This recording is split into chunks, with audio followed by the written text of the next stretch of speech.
दिल्ली में उपराज्यपाल के खिलाफ आम आदमी पार्टी के विधायक सड़क पर उतर आए। दिल्ली विधानसभा से सभी विधायक उपराज्यपाल हाउस तक पैदल मार्च निकालते हुए पहुंचे। पैदल मार्च में मुख्यमंत्री अरविंद केजरीवाल और डिप्टी सीएम मनीष सिसोदिया भी मौजूद रहे। पैदल मार्च कर उपराज्यपाल हाउस पहुंचे डिप्टी सीएम मनीष सिसोदिया ने कहा कि एलजी शिक्षकों की ट्रेनिंग नहीं होने दे रहे हैं। एलजी अगर प्यार से नहीं मानेंगे तो लड़कर कराएंगे, लेकिन दिल्ली के कामों को जरूर कराएंगे। डिप्टी सीएम मनीष सिसोदिया से बातचीत की हमारे संवाददाता देवेश कुमार ने, दिखा रहे हैं आपको।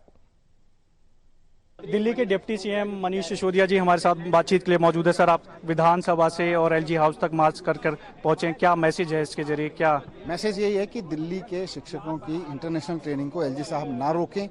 उनके पास कोई अधिकार नहीं है इसको रोकने का। दिल्ली की चुनी हुई सरकार अगर अपने टीचर्स की क्वालिटी ट्रेनिंग कराना चाहती है तो उनके पास ना संविधान में कोई अधिकार है, ना कहीं कोई उनके पास अधिकार है कि वो इसको रोकें।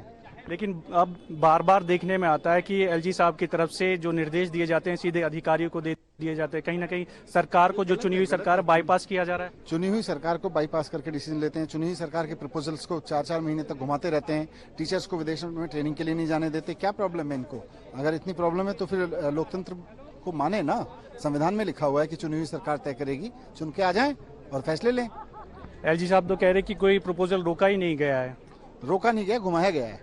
4 महीने से घुमा रहे हैं। दिसंबर में जाना था टीचर्स को, नहीं जाने दिया गया। अभी भी मार्च में जाना है, फिर घुमा रहे हैं। तो घुमाने का मतलब क्या होता है? हमको समझ में नहीं आता है, जनता को समझ में नहीं आता है। लेकिन इन सरकार और एलजी साहब के बीच जो विवाद चल रहा, कहीं ना कहीं दिल्ली के कामों पर असर पड़ रहा। कामों पर असर नहीं पड़ रहा, काम हो ही इससे रहे हैं।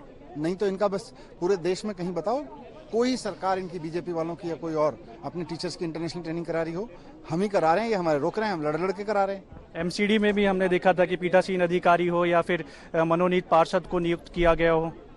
हर तरह के कामों में अपनी चलाने की कोशिश करते हैं, जबकि संविधान ने, सुप्रीम कोर्ट की कॉन्स्टिट्यूशन बेंच ने इनको कोई पावर नहीं दे रखी है। आपको लगता है, लास्ट सवाल है, कि इस मार्च से और आप लगातार विरोध कर भी रहे हैं, उनके जो आदेश आ रहे हैं उससे कुछ असर पड़ेगा? एलजी मुख्यमंत्री ने भी मुलाकात पड़ेगा। दिल्ली की जनता के काम है, अगर प्यार से नहीं होने देंगे तो लड़ के कराएंगे जरूर। चलिए, बहुत बहुत शुक्रिया हमसे बातचीत करें। तो दिल्ली के डिप्टी सीएम मनीष सिसोदिया, उन्होंने कहा कि जो एलजी साहब की तरफ से जो निर्देश दिए जा रहे हैं सरकार को बाईपास और दरकिनार किया जा रहा है, और सरकार की जो चुनी हुई सरकार है उसके आदेशों को भी मानना नहीं जा रहा है। कहीं ना कहीं जो विरोध है वो लगातार बढ़ता हुआ नजर आ रहा है। हालांकि आज दिल्ली के मुख्यमंत्री और डिप्टी सीएम मनीष सिसोदिया ने विधानसभा के लिए एलजी हाउस तक मार्च किया है। मांग वही है कि शिक्षकों को जो है ट्रेनिंग के लिए भेजा जाए। कैमरामैन मनोज कोहली के साथ देवेश कुमार, टोटल न्यूज़, दिल्ली।